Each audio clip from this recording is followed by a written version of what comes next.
Hi, welcome to Right Alongside. Today we're doing the first of a series called 60-second bike tips. And today we're washing gloves. Step one, get some soap. Put it on your hands.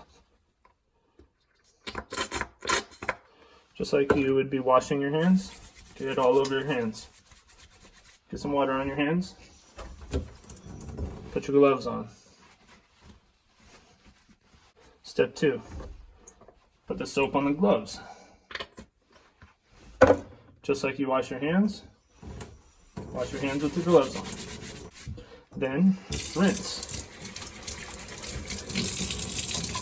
As you can see, there's a lot of dirt coming off of the hands.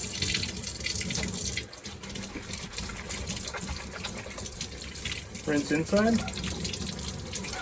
rinse outside. Keep washing until you don't see any more dirt coming off of your gloves. That's how to wash your gloves in 60 seconds. Alright, so that's how to wash your gloves in 60 seconds. I'm Nick from Right Alongside. I got wet gloves. I'm going to go hang these up to dry. I'll have more content for you real soon.